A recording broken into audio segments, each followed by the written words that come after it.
कि दौड़ करके पहले पहुंचे नहीं, जो चीज बटने वाली है कहीं बट न जाए कि हमारे लिए बचे ही नहीं, इसलिए उसका उतावलापन स्वाभाविक। तो देवताओं का पहले पहुंच जाना स्वाभाविक, और भगवान का अलग अलग लोगों से भिन्न भिन्न प्रकार का व्यवहार। वो स्वामी जी ने कहा, अमर नाग किन्नर दिशपाला, चित्रकूट आए तही काला, राम प्रणाम कीन सब काम। का भगवान श्री राम ने समस्त देवताओं को प्रणाम किया। ये भगवान राम का शील है। स्वार्थी व्यक्ति जिससे कुछ लेना चाहता है उसके सामने झुकता है, लेकिन जो स्वार्थी को भी प्रणाम करते हैं, इतने उदार तो प्रभु ही है। प्रभु से किसी ने पूछ दिया, महाराज स्वार्थियों को तो कम से कम प्रणाम मत किया कीजिए। तो उन्होंने कहा कि नहीं भाई, दो बातें बड़ी लाभदायक। क्या? कि जब कोई व्यक्ति निस्वार्थ भाव से मेरे पास आता है तो मैं इतने संकोच में गड़ जाता हूं और इतना ऋणी अनुभव करता हूं कि मैं ये सोचने लग जाता हूं कि अरे ये तो कुछ लेने के लिए आया ही नहीं, इसे मैं कुछ दे नहीं पा रहा हूं, तो मुझे तो ऋण का अनुभव होता है। हनुमान जी से प्रभु ने यही कहा। हनुमान जी लंका से लौट करके आए तो प्रभु जो है हनुमान जी की ओर, हनुमान जी तो प्रभु के चरणों में एकटक देख रहे, पर प्रभु जो है वो हनुमान जी के मुख की ओर देखते हैं और फिर आंखें नीची कर लेते हैं। प्रभु एकटक नहीं देख रहे हैं, और प्रभु ने फिर इसका कारण भी स्वयं बता दिया कि हनुमान तुम्हारे निष्काम सेवा भाव से मैं इतना ऋणी हूं कि जैसे कोई ऋणी धनी से आंख नहीं मिला सकता, उसी प्रकार से मैं भी तुमसे आंख मिलाने की, तुम्हारे सामने दृष्टि उठाने की भी मुझ में क्षमता नहीं। पुनि पुनि कपिहि चितौ सुरत्राता, लोचन नीर पुलक अति गाता। आंखों में आंसू है, शरीर में रोमांच है। हनुमान जी की ओर देख करके दृष्टि नीची कर लेते हैं और यही कह देते हैं, प्रति उपकार करऊं का तोरा, सन्मुख होई न सकत मन मोरा। मुख की बात तो दूर है, मैं तो मन से भी तुम्हारे सामने मुख करने योग्य नहीं। इस संदर्भ में बड़ी प्रसिद्ध गाथा संत गाथाओं में आती है कि एक संत जब भगवान के दर्शन के लिए मंदिर में जाते थे तो भगवान की मूर्ति का मुख जो था वो घूम जाता था। बात यह है कि मूर्ति को जो व्यक्ति प्रस्तर के रूप में देख रहा है वो प्रस्तर जैसा व्यवहार करता है, और जो मूर्ति में चेतन तत्व का साक्षात्कार कर रहा है का प्रभु जो है उसके समक्ष चेतन के रूप में व्यवहार करते हैं। जब प्रभु का मुख घूम जाता था तो भक्त के मन में बड़ी ग्लानि होती थी, बड़ा संकोच होता था कि पता नहीं मैं कितना बड़ा अपराधी हूं कि प्रभु तो मेरी ओर देखते तक नहीं। पर वो यही सोचता था कि कोई दिन तो ऐसा आवे कि जब प्रभु का मुख मेरे सन्मुख हो। कहा जाता है उसी नगर में एक कोढ़ी था, कुष्ठी था, उसको स्वप्न हुआ कि तुम उन भक्त के पास जाकर के यदि वे मुझसे प्रार्थना करें कि तुम्हारा कोढ़ दूर हो जाए तो तुम्हारा कोढ़ दूर हो जाएगा। वो चला गया उन्हीं भक्त के पास और उनसे यही कहा कि आज भगवान ने स्वप्न में आदेश दिया है कि यदि आप मेरे रोग के दूर करने की प्रार्थना उनसे करें तो मेरा रोग दूर हो सकता है। भक्त को की आंखों में आंसू आ गए, बोले ये तो व्यंग होगा या ये स्वप्न तुम्हारे मन की कल्पना होगी। प्रभु तो मुझे दर्शन तक नहीं देते, मेरी और मुख तक नहीं करते, भले मेरी प्रार्थना में ऐसी शक्ति कहां होगी। पर उसने कहा कि कम आप अपनी ओर से कहने की कृपा करें। और तब भक्त ने प्रार्थना किया कि प्रभु आप इनका कोढ़ दूर कर दीजिए, और सचमुच उसका कोढ़ दूर हो गया। भक्त के मन में बड़ा आश्चर्य हुआ, पर उससे बढ़कर के आश्चर्य तब हुआ कि जब वो दर्शन करने के लिए गया तो उस दिन भगवान का मुख जो था वो घूमा नहीं। तो भक्त ने बड़े आश्चर्य से भगवान से पूछा, महाराज इतने दिनों से मैं दर्शन कर रहा हूं, आज ऐसी क्या बात हो गई कि आप सन्मुख किए हुए हैं? रोज तो आप मुझे देख करके मुख घुमा लेते थे। प्रभु ने कहा कि तुम नित्य प्रणाम करते थे और कुछ भी नहीं मांगते थे, तो मैं संकोच के मारे मुंह घुमा लेता था। आज तुमने भला कुछ मांगा तो मैं अब तुमसे कुछ बात कर सकूं, ऐसा साहस मैं एकत्र कर पाया हूं। भगवान ने इस प्रकार से कहा। तो वस्तुतः भगवान निष्काम भक्तों के समक्ष तो ऋणी अनुभव करते हैं, पर जब कोई स्वार्थी आता है तो भगवान, संसार में तो कोई व्यक्ति स्वार्थ को लेकर के आवे तो हमारे मन में होगा कि अरे ये व्यक्ति तो छोटा है, पर भगवान को ऐसा लगता है कि नहीं नहीं, कई इसने तो मुझे मांग करके अवसर दिया है कि मेरी कीर्ति बढ़े, मेरा यश बढ़े, मेरा नाम हो। ऐसी स्थिति में मैं तो इनका कृतज्ञ हूं। और इसलिए जब देवता आते हैं तो भगवान देवताओं के प्रणाम की प्रतीक्षा न करके स्वार्थी देवताओं को भी प्रणाम करते। और उसके पश्चात स्वार्थी का स्वभाव सामने आ गया। स्वार्थी तो चाहे मंदिर में जाए चाहे कहीं जाए, उसका तो एक ही पाठ, क्या देवताओं को तो ये कहना चाहिए था कि आपको वन में कोई कष्ट हो तो बताइए, आपका राज्य छूट गया है, आपके लिए क्या सेवा करें, पर ये चर्चा नहीं। स्वार्थी ने तो भगवान से यही चर्चा किया, क्या बोले, करी विनती दुख दुसह सुनाए। महाराज, स्वर्ग में आजकल हम कितने दुखी हैं। ये स्वर्ग वाले बहुत दुखी ही रहते। बहुत ऐश्वर्य और भोग में रहने वाले व्यक्ति जो है वो सुखी कम ही देखे जाते हैं।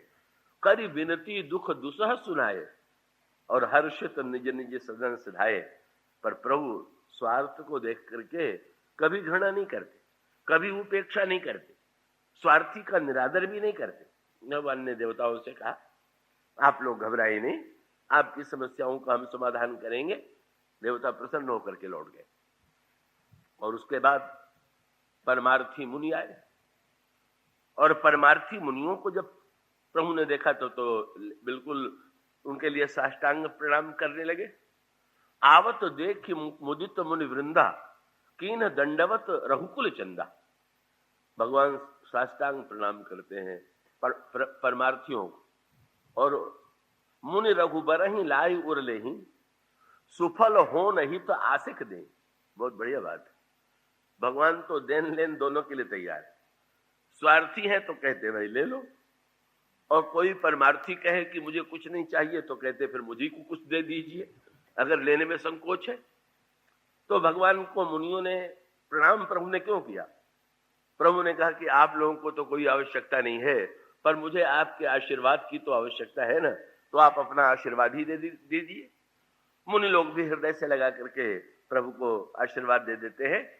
और बस गोस्वामी जी ने कहा, कब मुनियों को ऐसा लगा कि इतने दिनों तक जितने मैंने जप तप साधन किए उसका फल प्राप्त हो गया। आज हमारे साधना के वृक्ष में फल लगा। और उसके पश्चात भगवान राम से विदा लेकर के वे अपने अपने आश्रमों को चले जाते हैं। और वहां जाकर के क्या करते हैं? करही योग जप जाप तप निज आश्रम सुछंद। जाकर के कोई योग में लग गया, कोई यज्ञ में लग गया, कोई जप में लग गया, तप में लग गया। लगा कि जिसके द्वारा हमने भगवान को पाया है अब उसको ही निरंतर संभाले रहना चाहिए। ये बात उनके मन में आई। तो स्वार्थी भी आ गए, परमार्थी भी आ गए, पर सबसे अंत में कौन आया? का जो कोल किरात जंगली थे वो सबसे बाद में आए। बात यह है कि वे बेचारे कल्पना भी नहीं कर सकते थे। उनके मन में तो ये प्रश्न रहा होगा कि हम जैसे व्यक्ति क्या प्रभु के पास जाने योग्य हैं क्या? लेकिन कहीं से कोल किरातों को केवट और प्रभु के संबंध का पता चल गया। और तब कवि आए, और जब आए तो गोस्वामी जी ने बड़ी बढ़िया बात लिखी। क्या कि ये जो जंगली जातियां हैं कई, उनमें लूटपाट की बड़ी प्रथा है। आज भी नर्मदा की परिक्रमा में जाते हुए आदिवासियों के द्वारा लूट लिए जाने की घटना होती। तो ये कोल किरात भी तो लुटेरे। जब ये भगवान की ओर जाने लगे तो तुलसीदास जी से किसी ने पूछा, वनवासी श्री राम के पास तो कोई वस्तु भी नहीं है, ये कहां जा रहे हैं? तो गोस्वामी जी ने कहा कि भाई ये तो लुटेरे थे, लूट नहीं जा रहे हैं। पर अंतर था, पहले संसार की वस्तुओं को लूटने के लिए जाया करते थे और अब कहां जा रहे हैं? जब कोल की रात चले तो गोस्वामी जी ने यही कहा कि कंद मूल फल भरी भरी दोना, चले रंक जनु लूटन सोना। संसार की वस्तुओं को तो बहुत लूटा, अब भगवान को ही लूटना है। और शायद ये इतने चतुर लुटेरे निकले। तो लुटेरा कहने का अर्थ क्या हुआ? कि एक व्यक्ति अपने पुरुषार्थ से धन एकत्र करता है और एक व्यक्ति जो है दूसरे के पुरुषार्थ के धन को छीन लेता है, वही लुटेरा।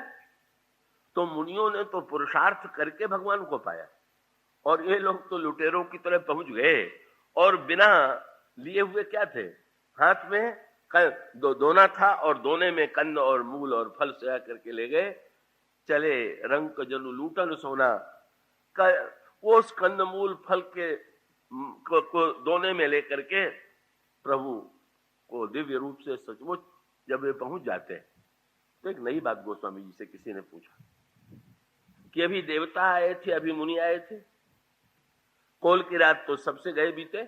देवता स्वार्थी हैं पर लुटेरे तो नहीं है, और मुनि लोग तो परमार्थी हैं, तो उनकी श्रेष्ठता में कोई संदेह ही नहीं। तो इन्होंने आकर के जो बात कही सबसे अनोखी थी। देवताओं ने तो बताया कि स्वर्ग में क्या दुख है और कष्ट कृपा करके दूर कीजिए, और मुनियों ने कहा कि महाराज आपने मेरी साधना का फल दे दिया, हम आपको आशीर्वाद देते हैं, चले गए। पर इन लोगों की भाषा तो बिल्कुल विचित्र थी। अब इन्होंने क्या कहना प्रारंभ किया, कोल की रात भगवान राम को पहले कंदमूल फल दे देते हैं और भगवान राम से कहते हैं कि आपने बहुत बढ़िया जगह चुनी है, यहां जो आपने रहने के लिए चुना, अगर आप, उनका संकेत क्या था, बोले महाराज कहीं आप वाल्मीकि जी के, आपने वाल्मीकि जी से पूछा कि मैं कहां रहूं, तो बड़ी विचित्र बात हो गई ना। क्या भाई, आपसे कोई व्यक्ति आकर के पूछे तो स्वभावतः व्यक्ति के पास अगर साधन है तो कह सकता है कि आप यहां ठहर जाइए। तो वाल्मीकि जी को तो भगवान राम से यही कहना चाहिए था कि महाराज आप यदि आए हैं तो मेरे आश्रम में ठहर जाइए। पर वाल्मीकि जी ने कह दिया कि चित्रकूट में जा करके रहिए। कोल की रातों ने कहा बहुत बढ़िया होगा। क्यों? बोले अगर वाल्मीकि जी के आश्रम में ठहर जाते तो हम लोग तो घुसने का साहस भी नहीं कर सकते थे, तब हम आपके पास कभी ना आते, क्योंकि वो महात्माओं के पवित्र आश्रम में हम लोगों का प्रवेश कहां। तो एक तो आपने बहुत बढ़िया किया कि आप किसी ऋषि मुनि के आश्रम में नहीं रहे, आप उससे हट करके अलग का नदी के किनारे रह रहे। और दूसरी बात तो और मीठी कही, क्या? बोले महाराज यहां आप हैं तो आपको हम जितनी सुविधा आपको चाहिए सब देंगे। कीन बास भल ठाऊ विचारी, यहां सकल ऋतु रहब सुखारी। और वन, भगवान से कहने लगे कि देखिए महाराज आप वन में अकेले बिल्कुल ना जाइएगा। ये बात तो कोल की रात नहीं कह सकते थे। प्रभु ने मुस्कुरा करके पूछा क्यों? बोले जंगल के रास्ते इतने कठिन हैं तो आप नगर के रहने वाले भटके बिना नहीं रहेंगे। भगवान मुस्कुराए। क्या? बोले अब तक भगवान को जीव के भटकने की चिंता तो हुआ करती थी, पर आज जीव को भगवान के भटकने की चिंता हो गई कि कहीं ईश्वर ही मार्ग न ढूंढ पावे, कहीं ईश्वर ही भटक न जाए। और वो कहते हैं वन बेहड़ गिरि कंदर खोहा, सब हमारा प्रभु पग पग जोहा। हम लोग तो एक एक जंगल का कोना ऐसा है कि जिससे परिचित। और तब आपको ले चलेंगे जंगल में, अकेले बस न जाइए, जब जाना हो तो हम लोगों में से किसी को बुलवा लीजिए। और प्रस्ताव क्या करते हैं, आपको ले चलेंगे। प्रभु ने कहा कि ले चल करके आप लोग मुझे जंगल में क्यों ले जाएंगे? तो उन्होंने कहा तह तह तुम्हें अहेर खिलाऊं। महाराज आपको शिकार खिलाने के लिए ले चलेंगे, सिंह मारने के लिए, मृग मारने के लिए। अब कोई ऋषि मुनि जो है वो शिकार खिलाने की बात तो कह नहीं सकता था, वो तो अहिंसा की बात ही कह सकता था। और वो कहते हैं कि आपको जंगल में घुमाने ले चलेंगे, आपको शिकार खिलावेंगे। और उसके साथ साथ कह दिया सर निर्झर जल ठाऊ दिखाऊ। यहाँ बहुत बढ़िया बढ़िया झरने हैं, बहुत सुंदर सुंदर तालाब हैं, आपको ले चल करके दिखावेंगे। जो बात देवता और मुनि न कह पाए वो बात कोल की रातों ने कही। वो स्वामी जी से किसी ने पूछ दिया कि भगवान ने क्या फटकारा नहीं? लक्ष्मण जी ने तो श्री सीता जी से आपत्ति प्रकट कर दी थी जब उन्होंने कह दिया कि जाहु बेगी संकट तो भ्राता। लक्ष्मण जी ने कहा ईश्वर पर कहीं संकट आता है? तो भगवान को तो कह देना चाहिए था कि अरे अज्ञानियों, तुम मेरी महिमा से परिचित नहीं हो, क्या धृष्टता की बात कह रहे हो? मैं समस्त ब्रह्मांड का स्वामी, तुम मुझे मार्ग दिखाओगे, तुम मेरी सेवा करोगे? लेकिन वो स्वामी जी ने सूत्र दे दिया। क्या? उन्होंने जो बात कही उसे प्रभु ने सुना कैसे? वो स्वामी जी का सूत्र है, वेद वचन मुनि मन अगम। वेद कहते हैं नेति नेति, और मुनियों की दृष्टि में वो वस्तुतः मन बुद्धि वाणी से परे। लेकिन प्रभु कैसे सुन रहे हैं कि वेद वचन मुनि मन अगम ते प्रभु करुणा ऐन वचन किरातन के सुनत जिम पितु बालक बैन। जैसे कोई बालक बोले, तुतला के बोले, सिंह मारने का दावा करे, गिर पड़े तो पिता उत्साह पूर्वक उसका उत्साह बढ़ाता है, उसकी ममता उसका वात्सल्य उमड़ पड़ता है। इसी प्रकार से भगवान ये नहीं देख रहे हैं कि ये कोल किरात किन शब्दों का प्रयोग कर रहे हैं, वो तो ये देख रहे हैं कि इनकी भावना कितनी मधुर है, इनके मन में मेरे प्रति अपनत्व कितना अधिक है। और इस प्रकार से मानो गोस्वामी जी का संकेत क्या कि भाई आपके घर में कोई सम्मानित व्यक्ति आवे तो आप खड़े हो जाएंगे, सम्मान करेंगे, उसके सामने विनती करेंगे, उसकी पूजा करेंगे। और आपका छोटा बच्चा आवे तो आप तो बिल्कुल खड़े नहीं होंगे, न उसकी पूजा करेंगे न उसको माला पहनाएंगे। लेकिन याद रखिए, जिसका सम्मान आपने किया उसको सम्मान दे के लौटा देंगे, पर अपनी संपत्ति देना होगा तो उसी बेटे को देंगे कि जो बिल्कुल आपके लिए सम्मान का पात्र नहीं।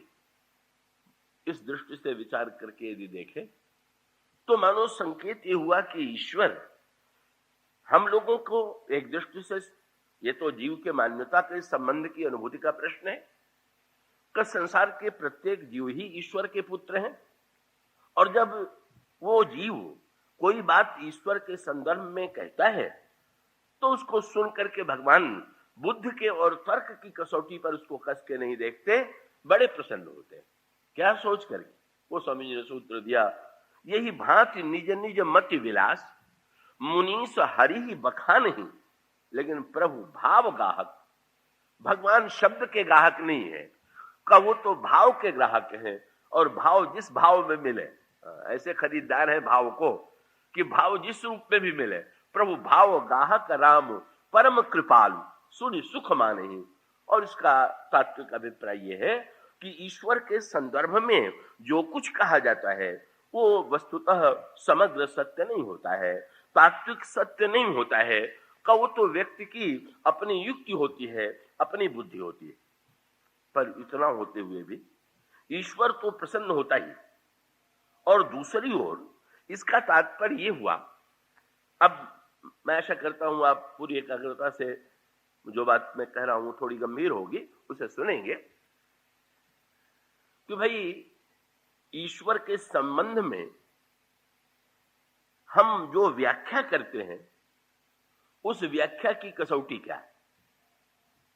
तो देखिए, उस व्याख्या की कसौटी ये नहीं है कि वो व्याख्या तत्वतः कितनी सही है, तब उसकी कसौटी ये है कि ईश्वर की जो व्याख्या हम और आप करते हैं उसका हमारे जीवन पर क्या प्रभाव पड़ता है।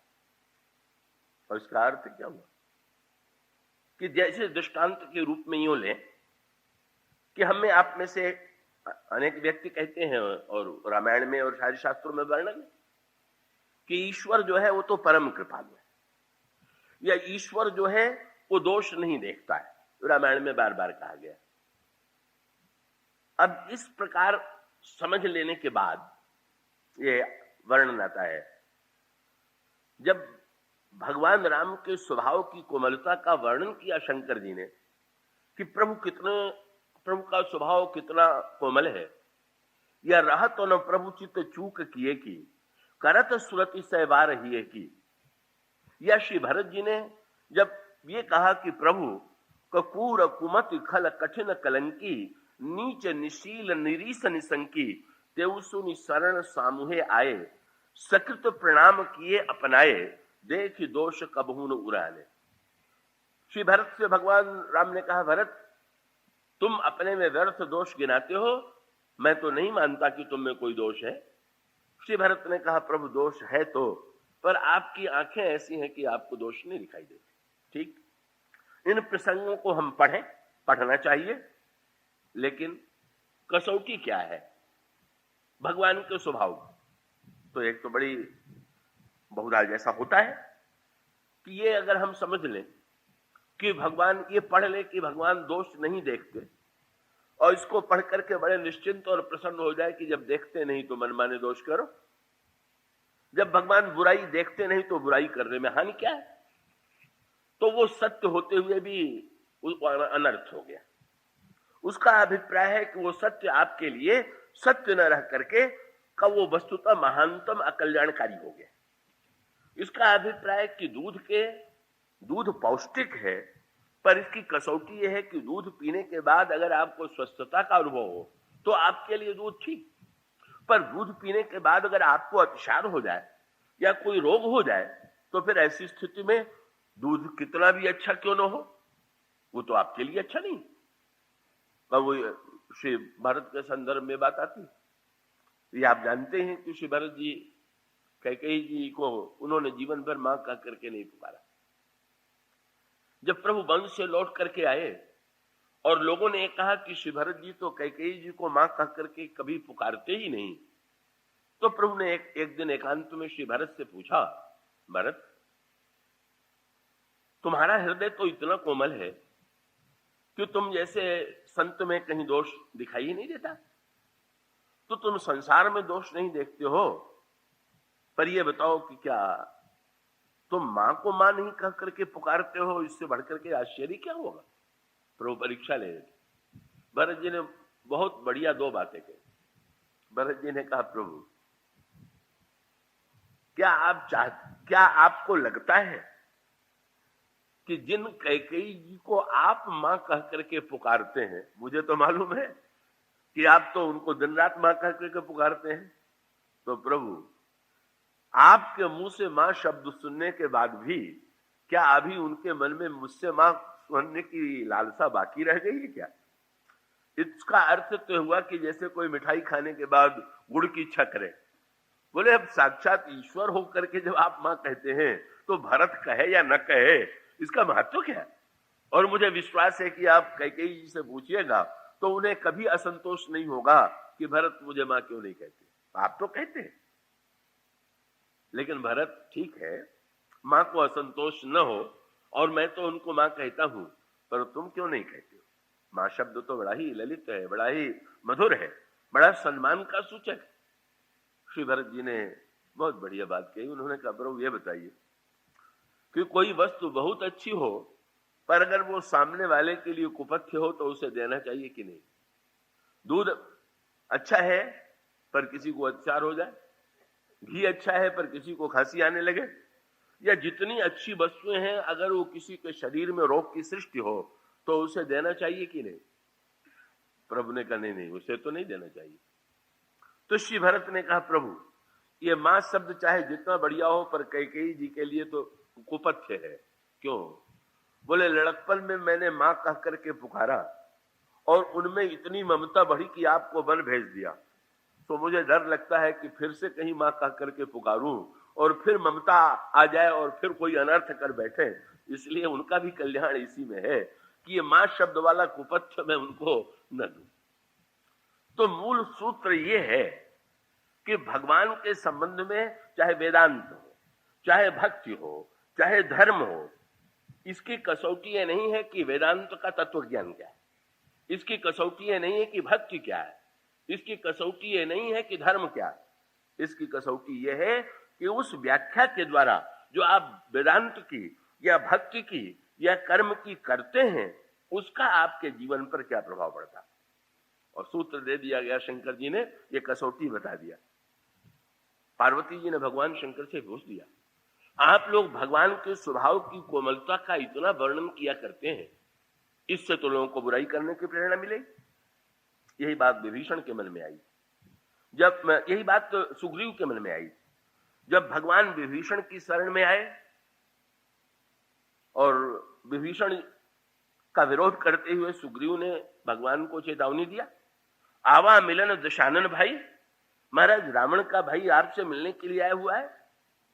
रावण जैसे व्यक्ति का भाई वो तो विश्वस्त हो ही नहीं सकता है। प्रभु ने कह दिया, यदि वह रावण स्वयं, अरे रावण भी अगर आ जाए, ये तो रावण का छोटा भाई है, रावण भी आ जाए तो मैं उसे लौटाऊंगा नहीं। क्यों? उन्होंने कहा, मेरा तो व्रत है, जो नर हो ही चराचर द्रोही, आवई सभय शरण तक मोही, तज मद मोह कपट छल नाना, करऊं सद्य ही साधु समान। व्यक्ति कितना भी बुरा क्यों न हो, जब मेरे सन्मुख आता है तो उसके मैं पाप नष्ट कर देता हूं। सुग्रीव के मन में भी यही प्रश्न है, और ये भी जीव की विडंबना ही है। क्या ये समाज में और व्यक्ति के जीवन में विचित्र विरोधाभास ये है कि जब हम अपने विषय में विचार करते हैं तो हम इतने उदार हो जाते हैं कि उस उदारता की कोई सीमा नहीं, और जब दूसरे के विषय में विचार करने चलते हैं तो इतने संकीर्ण हो जाते हैं कि उसकी भी कोई सीमा नहीं। और सुग्रीव जैसा व्यक्ति भी इसका प्रमाण है। सुग्रीव में कई दुर्बलताएं थी, उन्हें तो कम से कम विभीषण का विरोध नहीं करना चाहिए था। बड़ा विचित्र विरोधाभास। हनुमान जी श्रेष्ठता के पुंज हैं, वो विभीषण के समर्थक, और सुग्रीव दुर्बलताओं के पुंज हैं, पर वो विभीषण की दुर्बलता की ओर संकेत करके भगवान से कहते, नहीं महाराज, राखिए बांधे मोहिया से भावा, दंड दीजिए, न्याय कीजिए, बांध करके रख लीजिए। यही जीव की प्रवृत्ति है जो सुग्रीव ने कही। पर प्रभु इतने उदार है कि उन्होंने सुग्रीव को भी नहीं फटकारा कि तुम ऐसा क्यों कहते हो। पर सुग्रीव का तर्क यह था कि जब आप ये घोषणा करेंगे कि कितनी भी बुराई क्यों न हो, व्यक्ति मेरे शरण में जो ही आवेगा उसको मैं पाप से मुक्त कर दूंगा, तो स्वाभाविक है कि लोगों को ये तो पाप की ओर बढ़ाना है, पाप की प्रेरणा देना है। वस्तुतः भगवान राम ने इसका एक उत्तर दिया और शंकर जी ने इसका दूसरा उत्तर दिया, और वो दोनों बड़े महत्व के उत्तर है। और यही अवतार के संदर्भ में अवतार के इतने कारण हैं, क्योंकि मैंने जैसा कह दिया कि वो तो कारणों से पर है, पर अनेक रूपों में ईश्वर के अवतार का कारण बताया गया। और ये जितने अवतार के कारण बताए गए हैं, उसमें से किस कारण को हम प्रधान माने और उस कारण को प्रधान मान करके हमारे मन पर क्या प्रभाव पड़ता है, बस महत्व का सूत्र यही बात भगवान राम ने कहा। भगवान राम ने दूसरे अर्थों में कहा। भगवान राम ने कहा, विभीषण, सुग्रीव, ये चिंता मत करो कि अगर मैं इतनी छूट दे दूंगा तो जीव जो है वो सब मेरे सन्मुख आकर के पाप से मुक्त हो जाएंगे। नहीं, इतने दिनों से मैंने छूट दे रखा है, पर आने वाले तो हमको कम दिखाई दे रहे हैं।